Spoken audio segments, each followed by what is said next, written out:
6.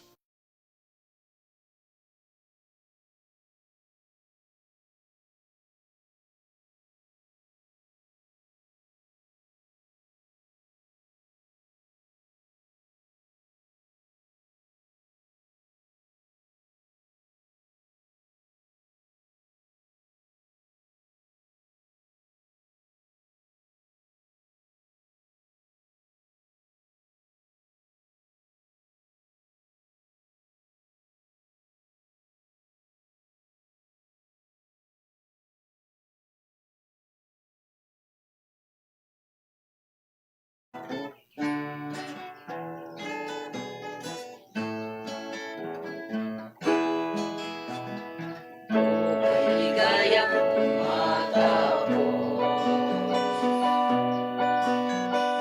ang mga gawain sa lupa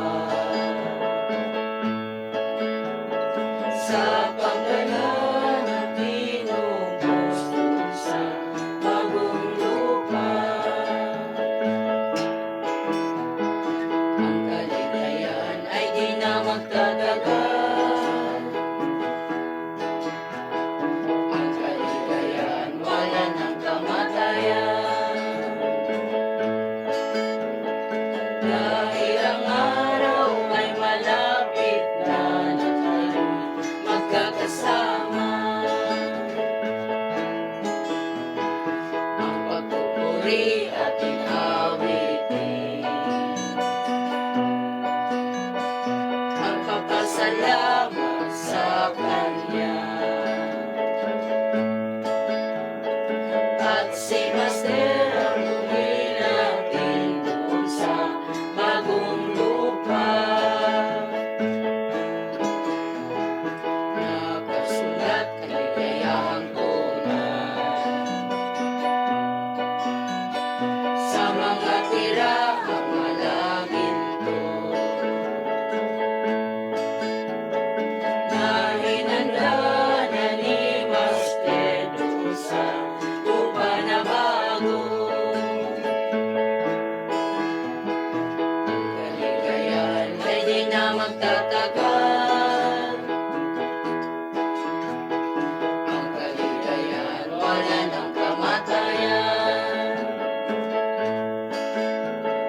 Dahil ang araw ay malapit na tayo'y magkakasama.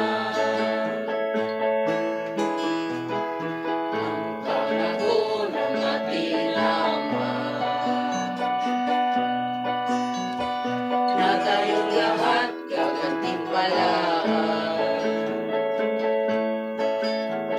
sa ating mga ginawa doon sa kaharian.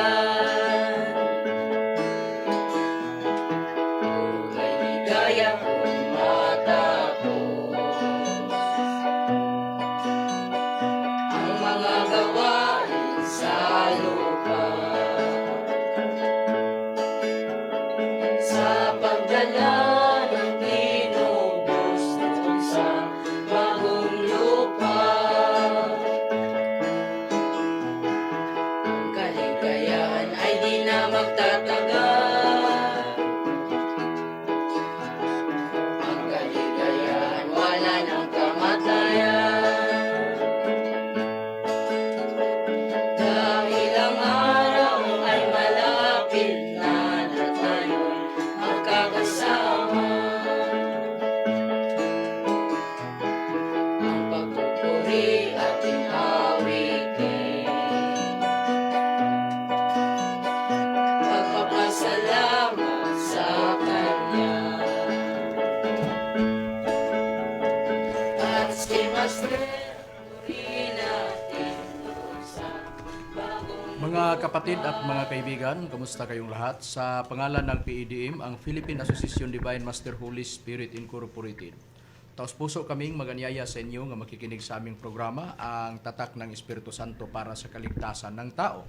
At ito po ang inyong lingkod kapatid na Hermogenes Macarayo ay umaasa na sana ang pagpapala ni Master ay sumasa inyo at bigyan kayo ng mabuti at malusog na pangangatawan o malinaw na pag-iisip upang sa ganon ay lubos ninyong maunawaan ang mga katotohanan nga pag-aralan natin ngayon, mga katotohanan nga lahat nakasulat sa Biblia, at kung mayroon mang mga referensya na babasahin po namin, ito ay binabasa po namin upang hindi sumalungat sa banal na aklat.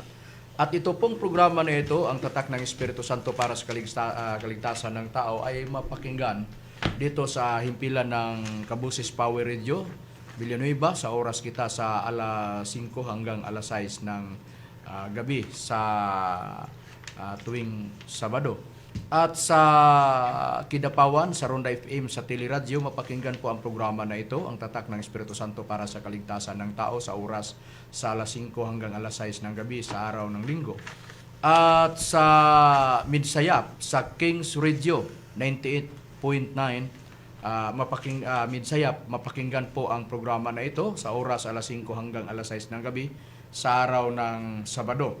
At sa Pagadian, sa DXRT, mapakinggan po ang programa na ito sa oras alas 5 hanggang alas 6 ng gabi sa araw na linggo. At sa susunod na ang programa namin, mayroon sa iba't ibang dako sa Pilipinas, ipaalam po namin sa inyo sa programa po namin, lalo na sa Luzon. At ngayon, makakasama pa po ang mga kasamahan o mga kapatid po natin na mga ministro ng PEDM. Ito naman po si Brother Danilo Nakwa. At ito naman po inyong kapatid, Abilino Nabalitan Jr. At ito din si Arturo Saltarin. At ito naman po ang iyong lingkod, Brother Jerry Villacora Amudia. At ito naman po ang inyong kapatid, Romira Macamos. At sa ngayon, ibalik ko kayo kay kapatid na Makarayo upang talakayin ang tema. Bago po natin tatalakayin ang paksa po natin, o pag-usapan muna natin kapatid na Dani, pero bago natin pag-usapan yung tungkol sa relihiyon, binabati po natin ang kapatid po natin dyan sa Midsayap, sa Kings Radio, si Sir Richard Sagayno. Magandang hapon po sa iyo, sir. At sa lahat na mga nakikinig o nanonood sa programa po natin ngayon sa Facebook at sa YouTube, binabati po namin kayong lahat. At sa mga kapatid po natin dyan sa Luzon, sa ating General President and Founder ng organisasyon ng IKC, Ma'am Lilia Tuunan, magandang hapon po sa iyo, ma'am, at sa iyong buong sambahayan. At sa ating General Secretary ng organisasyon ng UKAGSI, Ma'am Lisa Subak, magandang hapon po sa iyo, ma'am, at sa iyong buong sambahayan. At binabati po namin ang mga lahat na mga kapatid sa mga sa relihiyon na PEDM na nanonood ngayon sa iba't ibang dako sa Pilipinas, at lalo na dyan sa Luzon, sa Manila. Binabati po natin ang mga kapatid po natin dyan sa nakikinig ngayon sa programa po natin, kasi marami sila ang nanonood dyan sa Luzon ngayon. Kaya nga, binabati po namin lalo na dyan sa Batangas, dyan sa Cavite, at sa Baliwag, Bulacan, at sa Laguna. Binabati namin lahat na mga kapatid, at sa Quezon City, sa Manutok at sa Novaliches, Quezon City, binabati po namin lahat kayo na nakikinig sa programa natin sa PEDM, ang tatak ng Espiritu Santo para sa kaligtasan ng tao. Kapatid na Dani, kung ang pag-usapan natin ay tungkol sa legal na paraan, ano ang status sa PEDM ngayon? Ang status ng ating samahan ngayon, ang Philippine Association Divine Master Holy Spirit Incorporated, ay active ang status natin ngayon, at ito ay na itayo noong December 29, 2023 at na-register sa Securities and Exchange Commission noong March 6, 2024. At ang mga layunin ng samahan ito ay ang una, ang pagpalaganap sa pananampalataya sa Espiritu Santo, at ang ikalawa ay ang pagpanalig sa paggamot ng mga may sakit sa pamagitan ng mga divine words na binigay ni Master na Holy Spirit. At ang mga layunin po nito ay ang isa ay magtayo ng mga branches sa ibang lako ng Pilipinas at sa ibang bansa. At ang isang importante na layunin nito ay ang mga miyembro ay magkaroon ng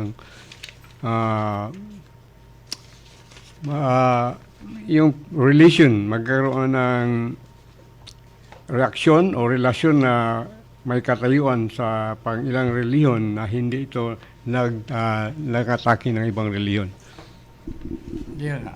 Ang dahilan bakit itinatag ang relihiyon na PDM upang ipalaganap ang pananalig ng tao diyan sa Espiritu Santo, at ang isa naman na kailangan na gagawin sa lahat na mga nasa loob sa PDM ay mayroong pag-unawa sa iba't ibang relihiyon na itinuturing po natin sila na kaibigan at kasama po natin sa mga gawain. Kaya nga yun ang nandito sa relihiyon na PDM. Kaya nga doon kami nakatutok sa doktrina sa relihiyon na PDM upang maipalaganap o maipalago ang relihiyon na PDM at malalaman ng tao kung ano ang nasa loob o sa PDM at ano ang relihiyon na PDM at ano ang makukuha ng tao kapag nasa loob siya sa relihiyon na PDM o umanib siya sa PDM ang tao na magdesisyon na aanib sa relihiyon na PDM. At ay binabati po natin kapatid na Dani, muntik na nakalimutan ng ating legal counsel. Opo. Si Attorney Pampilo Agbong. Magandang hapon po sa iyo, Attorney. Magandang hapon, sir. Magandang hapon po sa iyo dyan. At ngayon, puntahan na po natin ang paksa nga ginawa natin ngayon para malalaman sa lahat na mga nakikinig sa programa natin at nanonood sa Facebook at sa PDM Universal sa YouTube.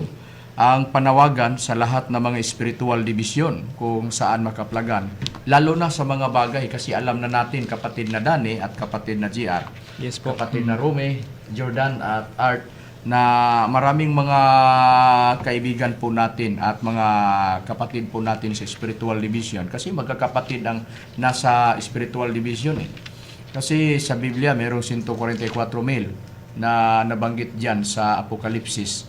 At lahat naman galing sa Diyos. Kaya nga, ang panawagan natin ngayon ay malalaman sa lahat ng mga spiritual division na mayroon namang mga nalalaman po natin sa relihiyon na PDM na itinuturo sa banal na Espiritu Santo na kailangan malalaman po nila at marinig po nila lalo na sa programa po natin ngayon dahil madalas na natin itong binanggit diri sa ere sa programa po natin na sa unang mga panahon na hindi pa dumating ating Panginoon Jesucristo dito sa sanlibutan, ang lahat ng mga bagay nandun sa Ama, sa Deuteronomio 29:29. At pagdating naman sa ating Panginoong Jesucristo, ang mga bagay naman, sabi ng ating Panginoong Jesucristo, binigay sa Ama, sa Kanya.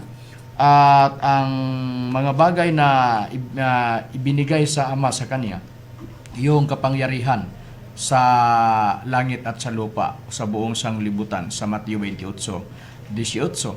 At nagsabi ang ating Panginoong Jesucristo, ayon sa ating Panginoong Jesucristo, meron siyang sinabi na ang lahat ng mga bagay na nandun sa Kanya, na galing sa Ama, na ibinigay sa Ama, sa Kanya, kukunin ng Espiritu Santo. At ang gagawin ng ating Panginoong Jesucristo, ibibigay niya sa Espiritu Santo ang mga bagay na galing sa Ama, na ibinigay sa Kanya.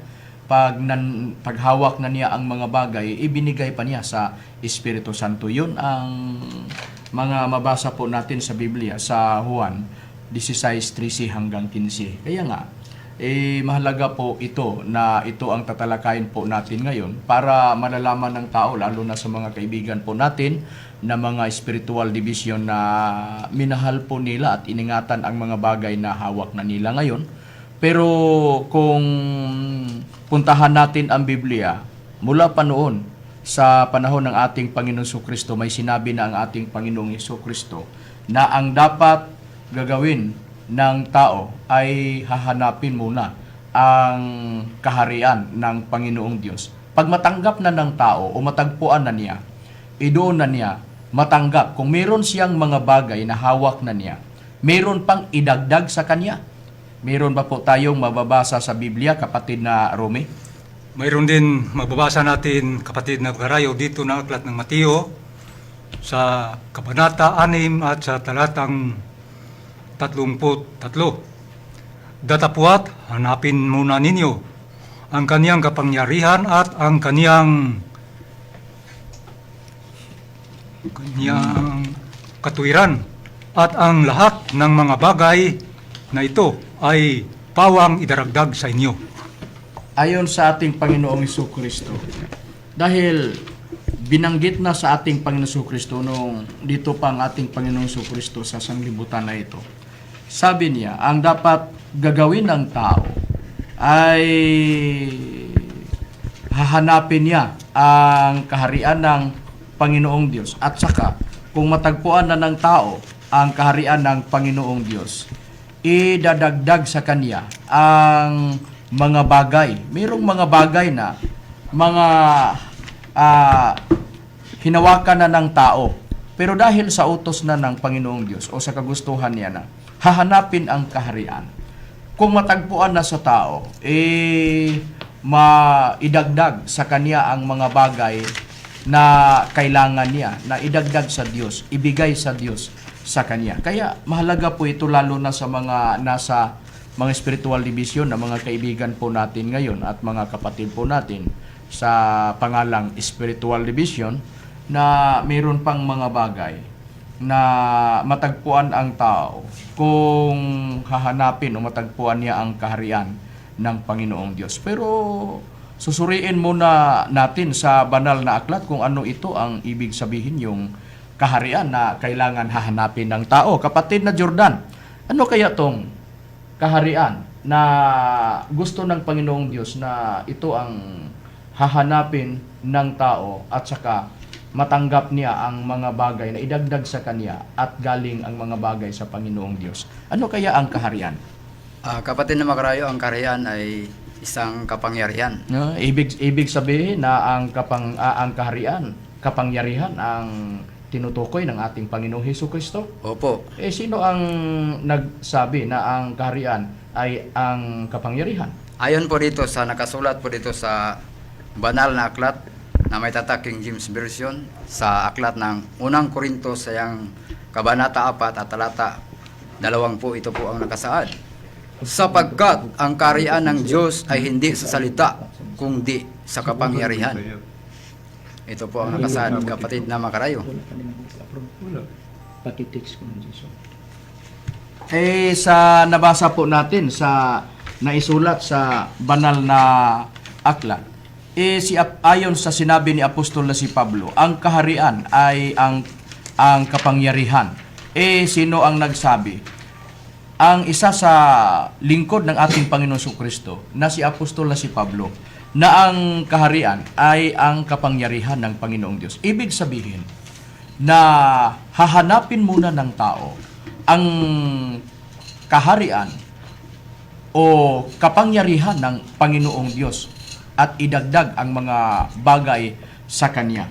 Ang mga bagay na hawak na ng mga kaibigan po natin na mga spiritual division ngayon ay makapangyarihan at mayroon namang mga naibigay na naitulong sa kanila, lalo na nandun sila sa bingit ng kamatayan o sa kapahamakan. Na iligtas sila ng Panginoong Diyos sa pamamagitan sa mga bagay na hawak po nila. Maraming mga nakikinig ngayon na mga nasa loob ng grupo sa mga spiritual division, na mga kaibigan po natin at mga kapatid po natin sa spiritual division na nanonood ngayon sa programa po natin. Kaya nga iningatan nila at minahal ang mga bagay na hawak po nila. Pero sa likod, sa lahat, mayroong mga naisulat dapat importanteng bigyan pansin ng tao, lalo na sa talatang binasa po natin na sinabi ng ating Panginoon Jesucristo na mayroong gusto niya na hahanapin muna ang kaharian o kapangyarihan at idagdag ng Panginoong Diyos sa kanya ang mga bagay na hindi pa niya hawak. Kaya nga, ngayon, Bakit ito ang pinili nating paksa na dinala natin sa programa natin ngayon, ang tatak ng Espiritu Santo para sa kaligtasan ng tao?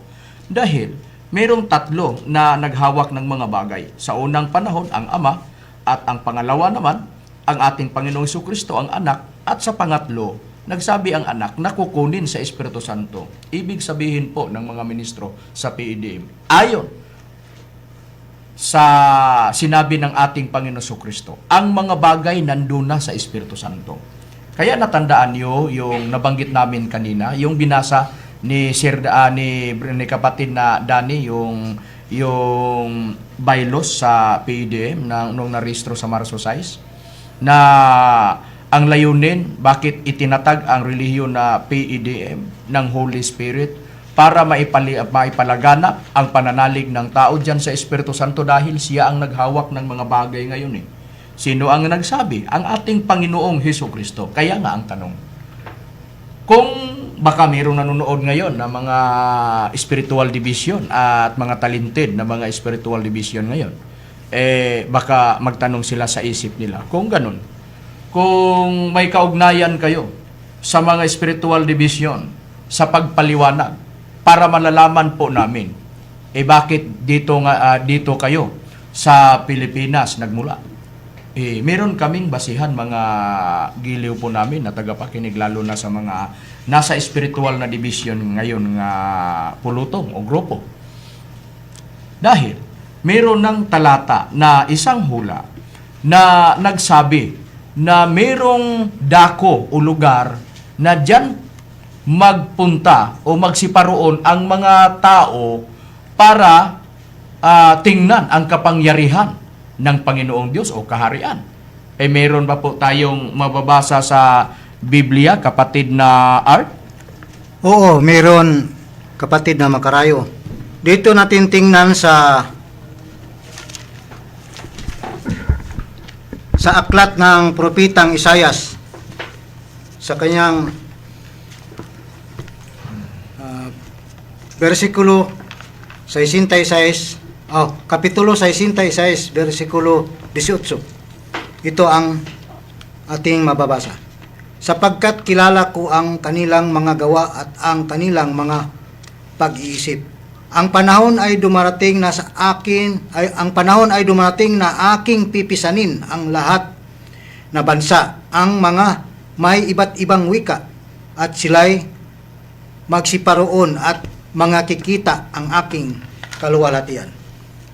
Maliwanag po sa nabasa po natin na talata sa Biblia na makikita ang kaluwalhatian ng Panginoong Diyos sa isang dako o lugar na dyan magsiparoon ang lahat ng mga tao galing sa iba't ibang lugar o bansa, at lalo na sa mga iba't ibang lingwahe o mga bansa na pinanggalingan ng mga tao, na magpunta sa isang lugar at matingnan po nila ang kaluwalhatian ng Panginoong Diyos.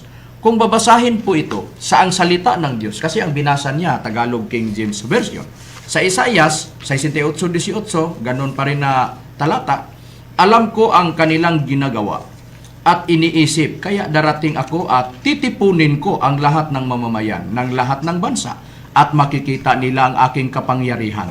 Ang kaluwalhatian na makikita ng mga tao na nanggaling sila sa iba't ibang dako o lugar o iba't ibang bansa, at mayroong isang lugar o dako na dyan titipunin ang Panginoong Diyos.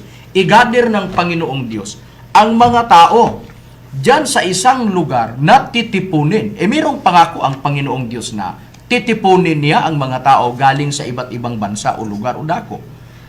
Ang dahilan bakit magsiparoon sa isang lugar o dako na dyan titipunin ng Panginoong Diyos, ayon sa kanyang pangako, dyan sa isang dako o lugar, dyan makikita ng mga tao ang kaluwalhatian ng Panginoong Diyos o kapangyarihan. Ang kapangyarihan ay nasusuri na po natin kanina at nalalaman na po natin dahil sinabi ng ating Panginoon Jesucristo, hanapin muna ng mga tao ang kaharian ng Panginoong Diyos, at ang kaharian ayon sa lingkod niya na si Apostol Pablo ay ang kapangyarihan.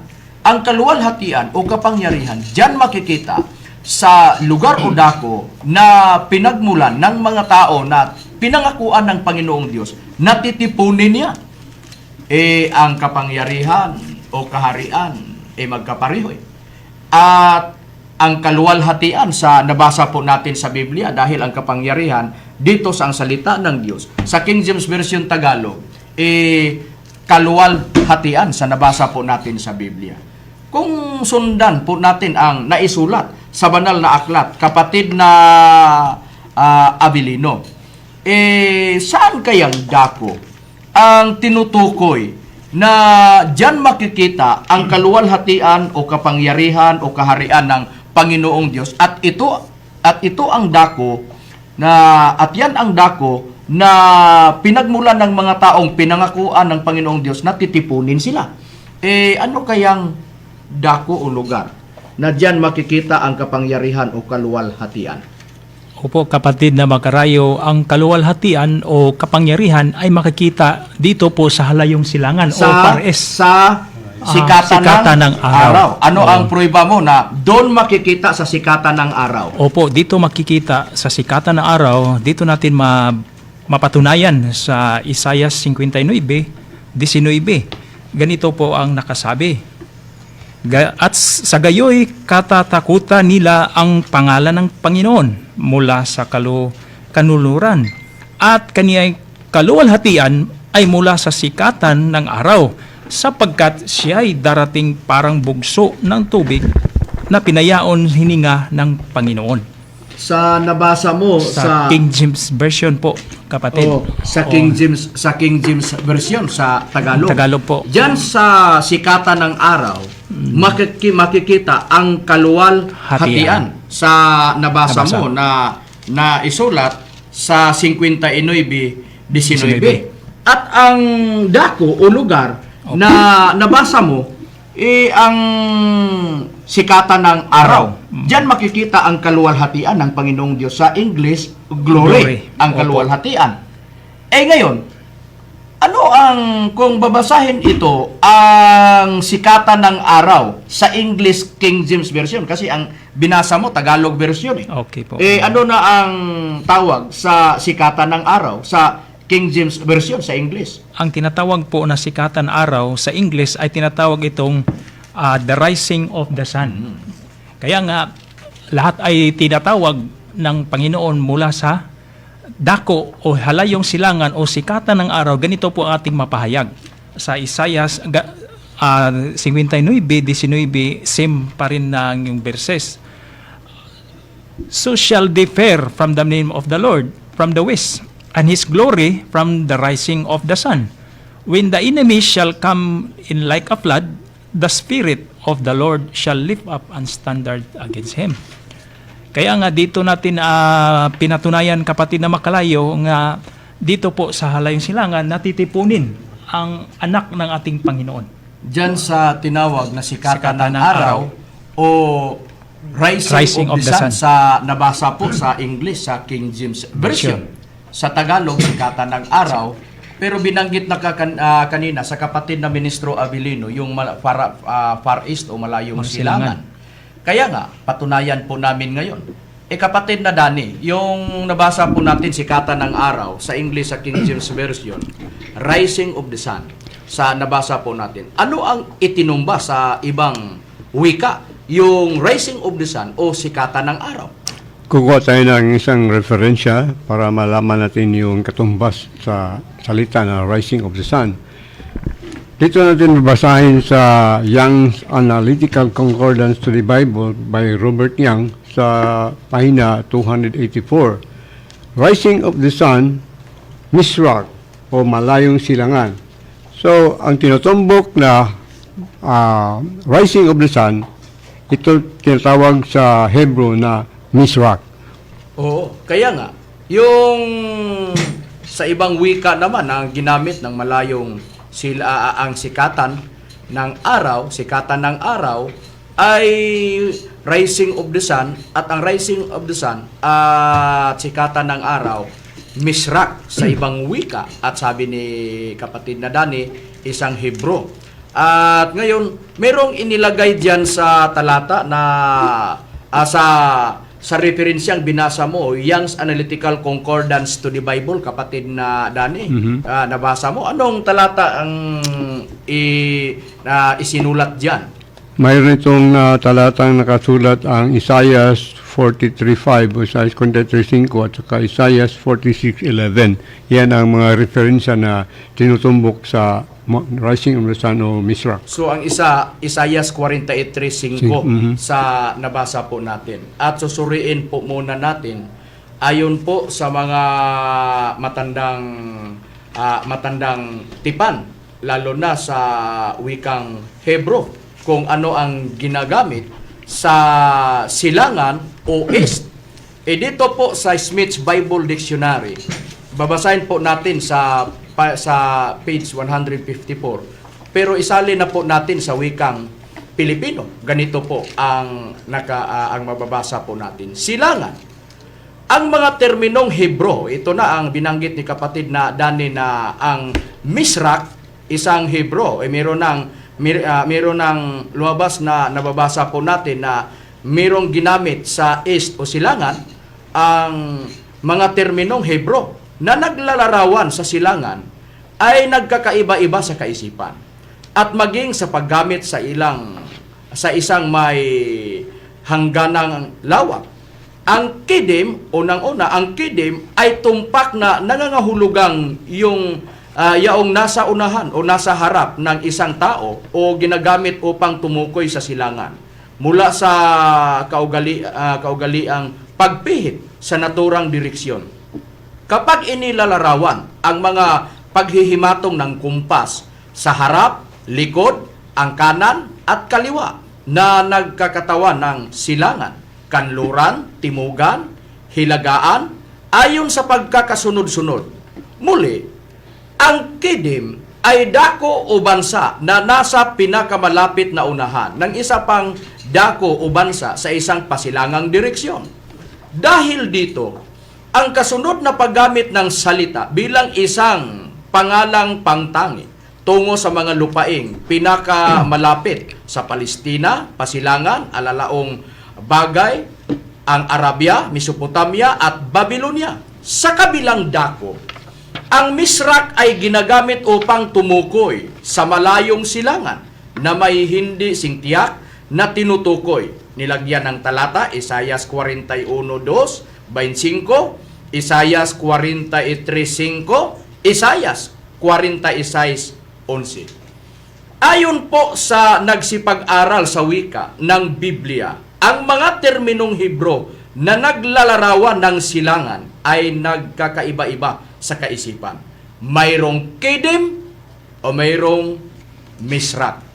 Ang kidim naman ay dako bansa na napakamalapit na unahan ng isang pangdako o bansa sa isang silangang direksyon. Yung kidim, ibig sabihin malapit na silangan.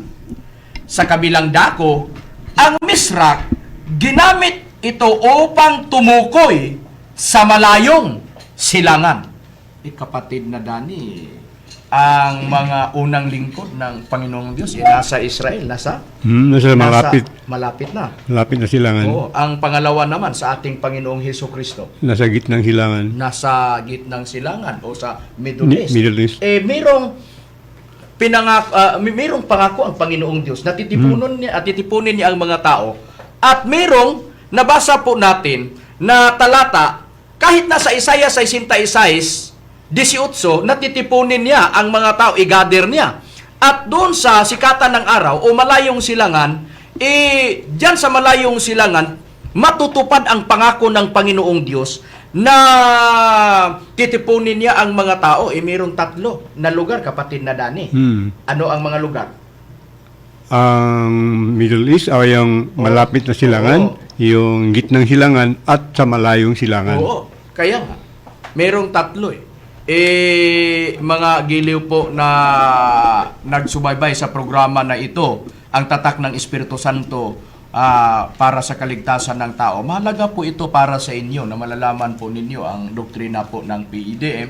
Kaya nga, dinala po namin ito sa ere para mapakinggan po ninyo kung gaano kamahalaga ang pangako ng Panginoong Diyos dito matutupad sa malayong silangan na bansa. At ayon sa mga talatang nilagyan sa Smith's Bible Dictionary, nabasa po natin, mayroong nilagay na Isaiah 43:5 at doon sa binasa sa kapatid na ministro Danny Nakwa, ang Young's Analytical Concordance to the Bible by Robert Young, nilagyan ng Isaiah 43:5. Ano kaya ang naisulat sa Isaiah 43:5? Ayon po sa James Maffei Translation sa Isaiah 43:5, mula sa malayong silangan, dadalhin ko ang iyong lahi, at mula sa malayong kanluran, titipunin kita. Ibig sabihin na ang dako o lugar o bansa na diyan matutupad ang pangako ng Panginoong Diyos sa mga taong pinangakuan niya. Una, sila mga tao, makikita nila diyan sa malayong silangan ang kapangyarihan o kaharian ng Panginoong Diyos. At idagdag sa kanila ang mga bagay. Yun ang nabasa natin sa Mateo 6:33. Ang kaharian, kapangyarihan sa unang Korinto 4:20. Kaya nga, sinusuri po natin ang banal na aklat kung saang dako ito matupad. Nasa malayong silangan. Ngayon, ang tanong kanina, baka mayroong magtanong sa isip nila, anong kaugnayan niyo mga ministro ng PEDM sa tungkol sa mga gawain sa Espiritu Santo? Hayaan lang ninyo at pakinggan lang ninyo ang programa po namin hanggang matapos ito ang programa po namin para malalaman at maunawaan po ninyo ang aming malaking tungkulin na mga ministro sa PEDM tungkol sa mga gawain, lalo na sa Espiritu Santo na gagawin ng Espiritu Santo. Kaya lalo na, nagsabi ng ating Panginoon Jesucristo na nandoon na sa Kanya ang mga bagay, hawak na sa Espiritu Santo, sabi ng ating Panginoong Jesucristo. Kaya kapatid na Dani, puntahan na po natin pero bago natin puntahan, kapatid na Abilino, meron bang dagdag na inilalarawan yung malayong silangan o na nabasa natin sa Biblia? Ano sa paglalarawan ito sa banal na aklat? Ano pang dagdag na mabasa po natin sa Biblia? Ang may dagdag nito, kapatid na Makarayo, ay makikita natin na binabanggit yung salayong silangan o fulo sa kadagatan. Ganito po ang ating mabasa sa Isaiah 24:15. Kaya't luwalhatiin ninyo ang Panginoon sa silanganan. Sa makatuwid bagay, ang pangalan ng Panginoon ng Diyos ng Israel ay nasa pulo sa dagat.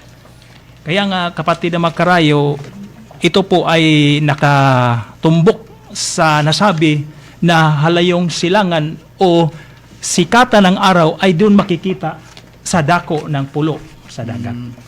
Mga pulo sa karagatan. At kung babasahin ito, kasi Tagalog King James Version ang binasa sa kapatid na ministro, pagbabasahin itong bagong sanlibutang salin ng banal na kasulatan sa Isaiah 24:15 hanggang 16. Kaya luwalhatiin nila si Jehovah sa rehiyon ng liwanag.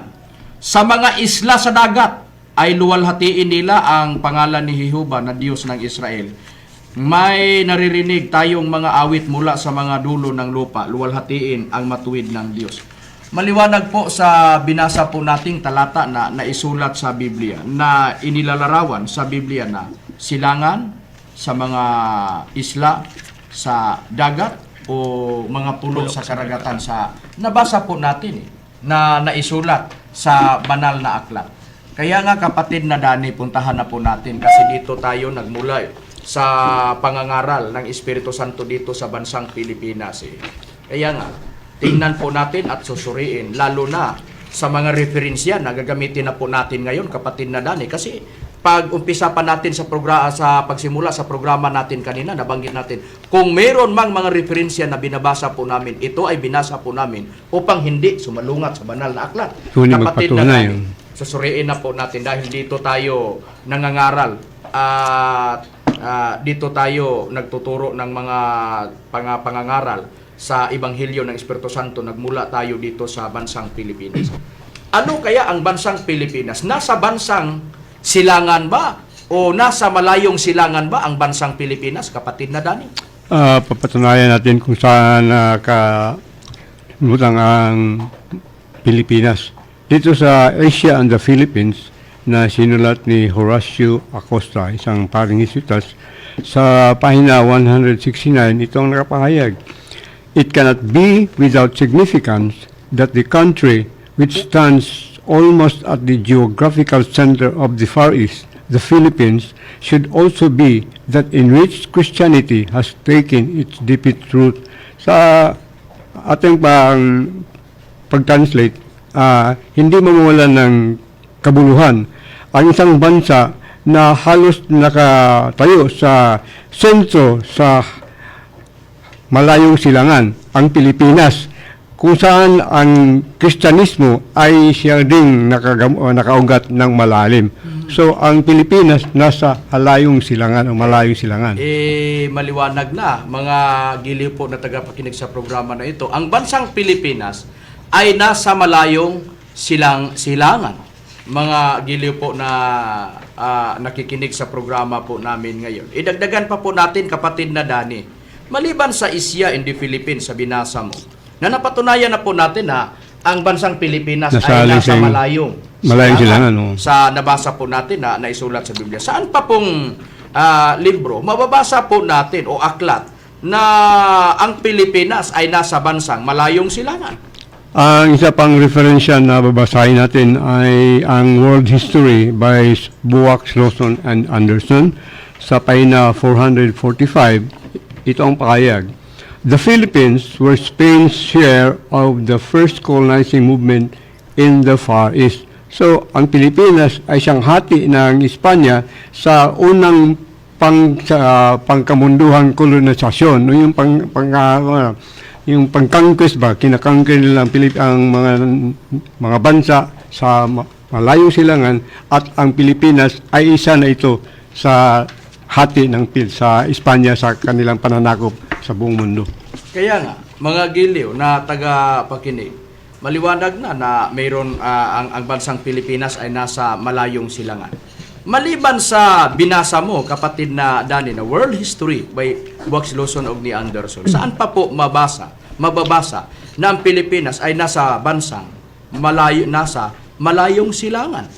Ang isa pang referensya na babasahin natin, kapatid na Makarayo, ay ang A Brief History of the Philippines by Leandro H. Fernandez sa pahina 114. In Legazpi's time, Manila seems to have been the leading commercial center of the Philippines. It was the center of trade of the Far East. So, sa kapanahon ng Legazpi, dito sa mga Espanyol din, ang Manila ay nakita na siyang sentro ng komersyo ng Pilipinas.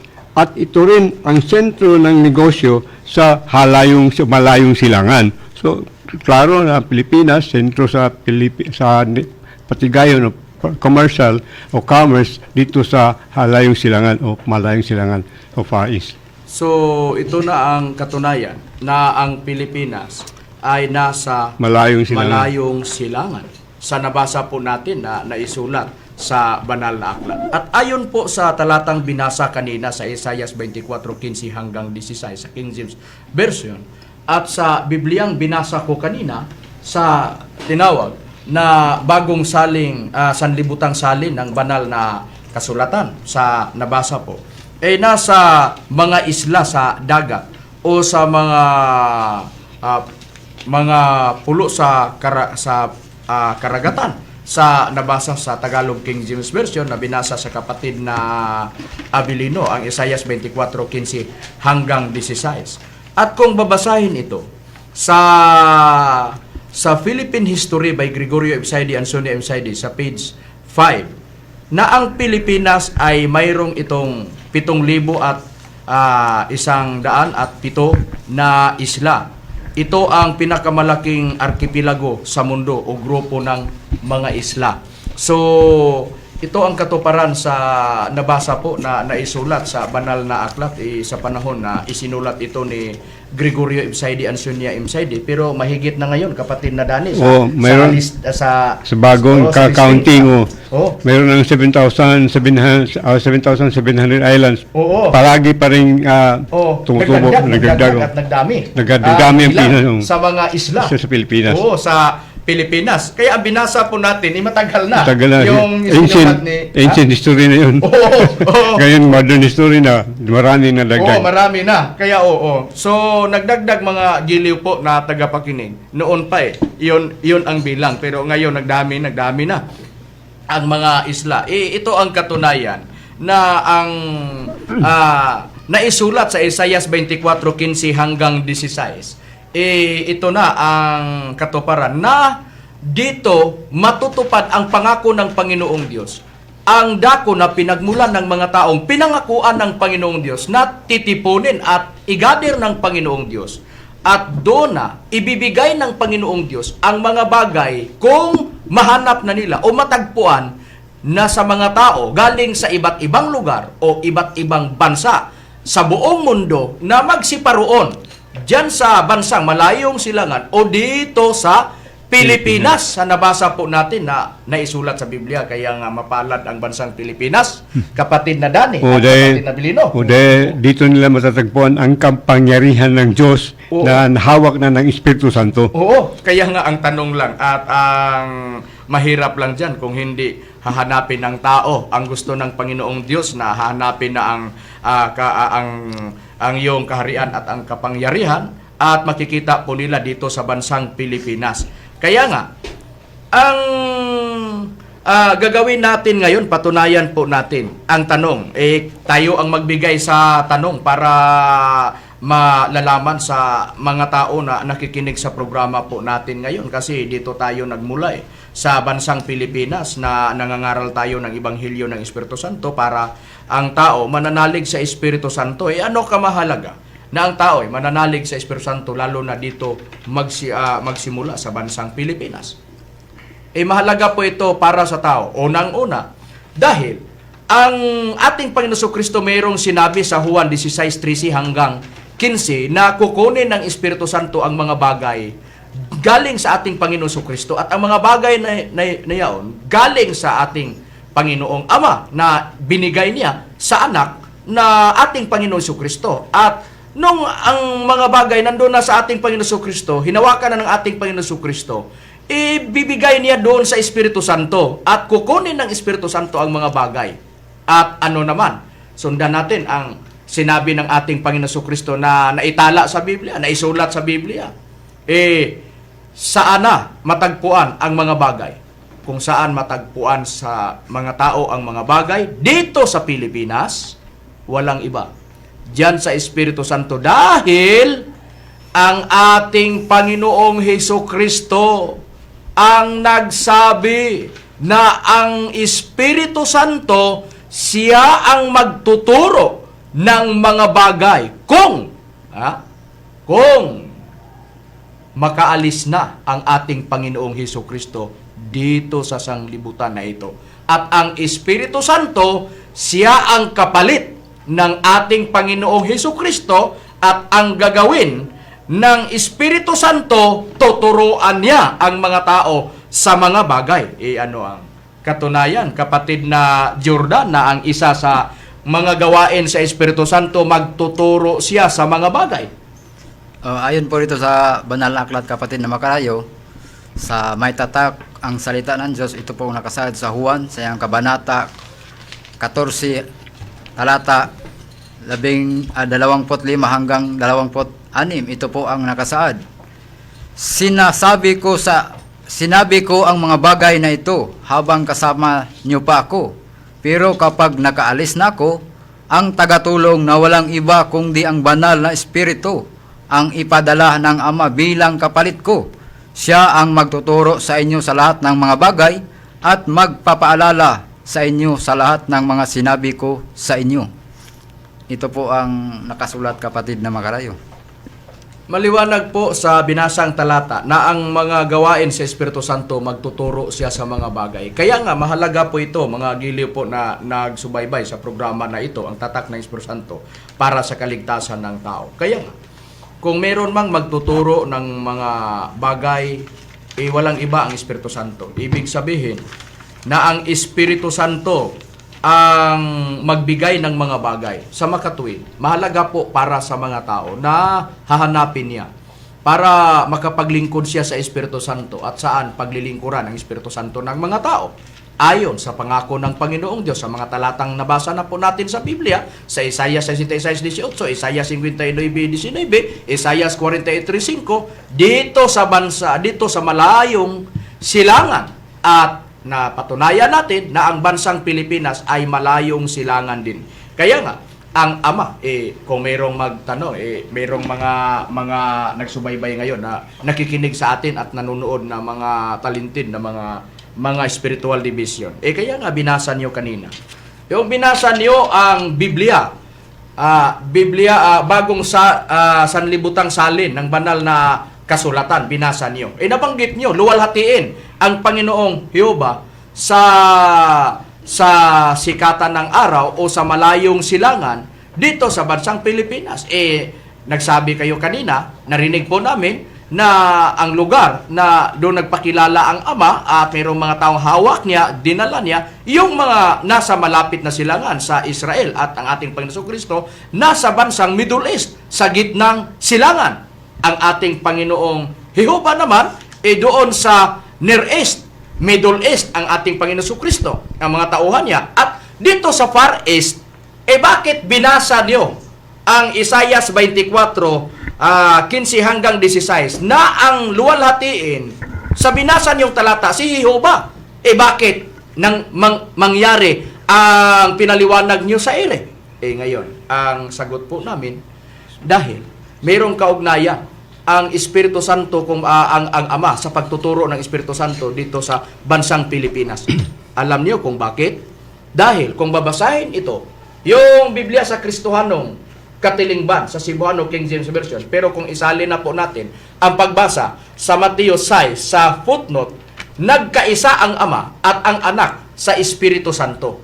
Kaya nga, kung luwalhatiin ang Panginoong Diyos na si Jehova dito sa silangan, may kaugnayan na siya o kasali na siya sa pagluwalhati na maluwalhati sa mga tao ang Espiritu Santo dito sa bansang Pilipinas, dahil ang Espiritu Santo siya ang magtuturo ng mga bagay.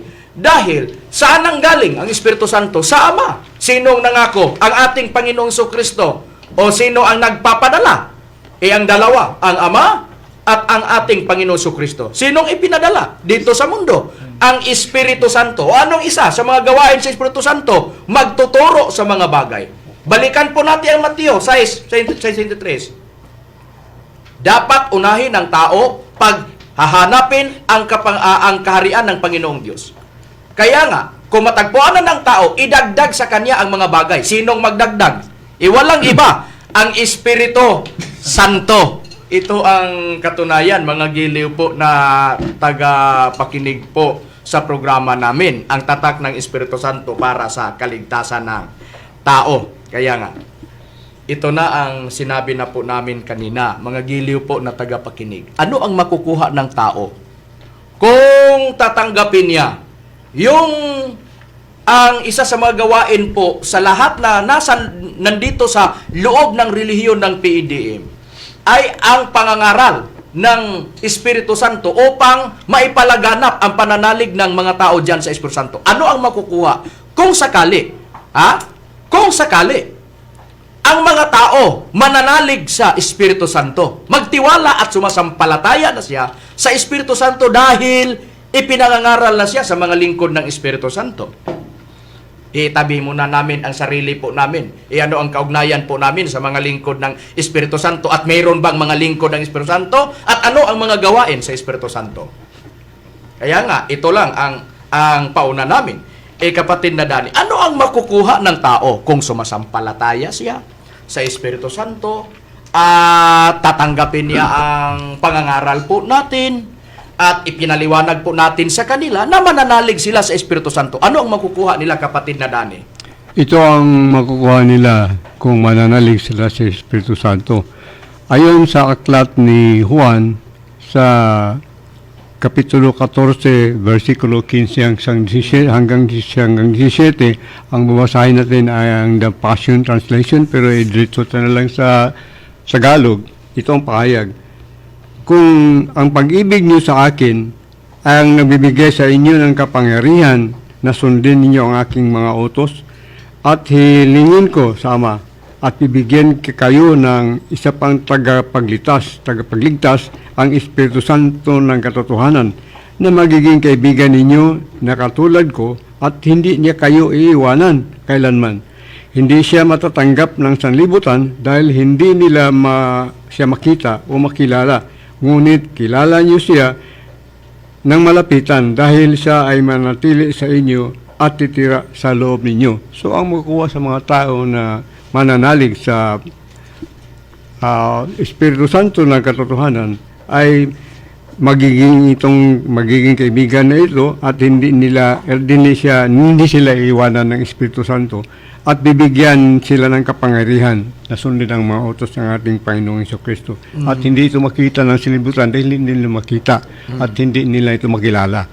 Ito ang matanggap o matamo ng mga tao na mananalig sa Espiritu Santo dahil ang Espiritu Santo tagapagligtas at bibigyan siya ng kapangyarihan ang tao. At sa nabasa po natin na naisulat sa banal na aklat, hindi iiwanan ng Espiritu Santo ang mga tao. Kaya nga ito ang doktrina natin, kapatid na Dani, na patuloy ang Tuloy Espiritu. na nakikipag-usap tayo sa Espiritu Santo. At nagtuturo siya sa atin. Ng mga bagay. Lalo na sa mga bagay na matanggap. Mga giliw po namin na mga kapatid po namin sa spiritual division, sa pangalang spiritual division.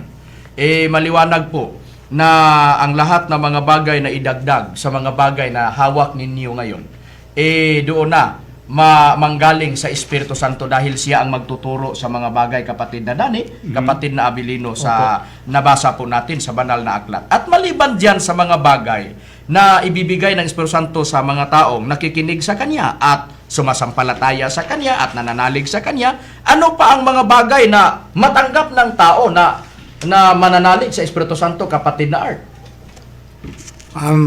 Dito natin mababasa sa Epeso, sa yung Kapitulo 6, versikulo 17. Gayon din, tanggapin ninyo ang helmet ng kaligtasan at ang espada ng Espiritu, ang salita ng Diyos. Kaya nga, ang salita ng Espiritu Santo ang ibibigay niya sa mga taong nakikinig sa Kanya, na tuturuan niya. Nakikinig sa Kanya sa pagtuturo niya at tinatanggap ang mga bagay na galing sa Espiritu Santo. O ito ang ibibigay ng Panginoong Diyos pag makikita niya ang kapangyarihan ng Panginoong Diyos. Ano ang kaugnayan sa mga bagay? Kung babasahin ang Mateo 28:18, ang mga bagay na ibigay na binigay ng Ama sa ating Panginoon Jesucristo ay ang kapangyarihan sa Mateo 28:18. Kaya nga, dito sa bansang Pilipinas, dito makikita ang kapangyarihan ng Panginoong Diyos. Nasa Espiritu Santo ang kaharian o kapangyarihan. Sa nabasa po natin sa Biblia. At kung matagpuan na sa tao ang Espiritu Santo dito sa bansang Pilipinas, idagdag sa kanya ang mga bagay. Saan manggaling? Sa Espiritu Santo. Sinong magbigay? Ang Espiritu Santo. Meron pang ibibigay ang mga salita. At ang mga salita ng Panginoong Diyos sa Espiritu Santo magkapangyarihan sa Cebuano King James Version, sa Hebreo 6, sa Hebrew 4:12. Makapangyarihan ang salita ng Espiritu Santo. Kaya nga, sa kapangyarihan ng salita na inihalin tulad ng espada o taba, ililigtas ang tao sa panahon ng tagutom o sa digmaan o gera o sa kamatayan. Ano ang katunayan, kapatid na Jordan? Kapatid na Rumi. Dito ating mababasa, kapatid na makarayo sa Job, sa iyang kabanata 5 at sa talatang 20. Sa kagutom ay tutubusin kaniya, sa kamatayan at sa pagdidigma ay sa kapangyarihan ng tabak. Ang salita ng Espiritu Santo na ibibigay sa mga taong nakikinig sa Kanya, inihalin tulad ng tabak o espada. Yun ang nabasa po natin na naisulat sa banal na aklat. Sa kapangyarihan sa mga salita ng Espiritu Santo, ililigtas ang tao sa kamatayan, sa tagutom at sa digmaan. Ito ang makukuha ng mga tao dahil ang Espiritu Santo ay isang tagapagligtas. At dito na natin patunayan saan o sinong mga tao na tinuruan ng Espiritu Santo. Yon ang mga tinawag na lingkod niya. Ang mga taong pinangakuan ng Panginoong Diyos na titipunin sa malayong silangan o dito sa bansang Pilipinas, walang iba, ang mga lingkod ng Espiritu Santo. Kaya nga ang tanong, kapatid na Jordan, meron bang mababasa po natin sa Biblia na mga lingkod ng Espiritu Santo litra por litra? Meron po kapatid Makarayo, ayon po dito sa banal na aklat na nakasulat po sa Roma, sayang Kabanata 7 at talata 6, ito po ang nakasaad. Pero ngayon ay malaya na tayo sa kautusan dahil sa namatay na tayo sa kautosang ito na dating umalipin sa atin. Ang ating paglilingkod ngayon sa Diyos ay hindi na ayon sa dating buhay na dulot ng kautusan, kundi sa bagong buhay na dulot ng banal na Espiritu. Kaya nga, mayroong mga lingkod ang Espiritu Santo at ngayon, mga lingkod sa Espiritu Santo o ng Espiritu Santo ang mga makikita po dito sa bansang Pilipinas. At ang isa naman ay bibigay sa Espiritu Santo, walang iba ang panalangin sa Judas 1:20. At ang isa sa mga gawain sa mga lingkod ng Espiritu Santo, sila ay mangangaral sa Ebanghelyo ng Espiritu Santo sa unang Pedro 1:12. So ito ang mababasa sa Biblia. Ano ang pagkakilanlan ng mga lingkod ng Espiritu Santo dito sa bansang Pilipinas na malayong silangan? Sila ay mangangaral ng Espiritu Santo at natupad ito, ang hula na ito, sa mga ministro ng PEDM. Dahil ang ipinangangaral po namin na nagmula dito sa bansang Pilipinas ay ang Ebanghelyo ng Espiritu Santo. Kaya nga, sa amin ito natutupad eh. Kaya nga, ang mga pagkakilanlan sa mga taong pinangakuan ng Panginoon Diyos titipunin dito sa bansang Pilipinas ay mga lingkod ng Espiritu Santo na ang gagawin, mangangaral ng Ebanghelyo ng Espiritu Santo. Pero sa nabasa po natin, kapatid na Abilino, baka mayroong mga nanonood na ngayon. Totoo po, nabasa po ninyo na ang bansang Pilipinas, dito ang bansang pinangakuan ng Panginoong Diyos titipunin ang mga lingkod at sabi ninyo kayo na mga katuparan na nasa PEDM. Ngayon, ang tanong, nahati ang bansang Pilipinas sa 3 lugar. Merong Luzon, Visayas, at Mindanao. Kaya nga, hindi nababasa po sa banal na aklat na Mindanao, lupang pangako. Pero babasahin muna natin, kapatid na Abilino, dahil ang nangako nito ang ating bayaning Dr. Cersal. Pero ang babasahin mong libro, salin mo na sa wikang Pilipino. Okay. O kaya pa dito natin napatunayan na isa sa mga referensya na nakasabi ni Isidro Galang at saka ni Dagyulak Samana. Ito po ang nakasabi sa our country, Mindanao is full of promise, full of wealth.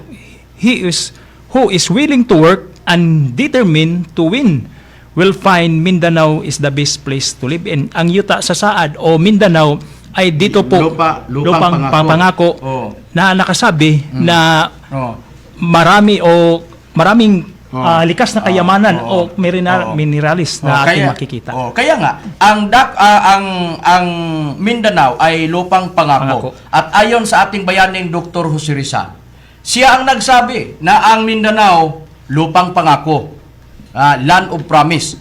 Kaya nga, na doon isinilang yung paniniwala na sinabi ng ating Panginoong sa ating bayaning Dr. Rizal na ang duha ka dalaga, yung ang isa nasa Misamis Occidental, Oriental, ang isa nasa Misamis Occidental. Okay po. At ang Misamis Occidental the gateway of the land of promise. At ang Misamis Oriental, the entry of the land of promise. Kaya nga, dito sa Mindanao na itayo o itinatag ang relihiyon na PEDM na tinawag na lupang pangako, land of promise, ayon sa naisulat sa Biblia, dito matutupad ang pagtitipon ng Espiritu Santo sa mga lingkod niya at ang pagkakilanlan, mangangaral sa Ebanghelyo ng Espiritu Santo at natupad ito sa relihiyon na PEDM. Kaya nga mga gili po na tagapakinig sa programa na ito, sana meron kayong nakukuhang aral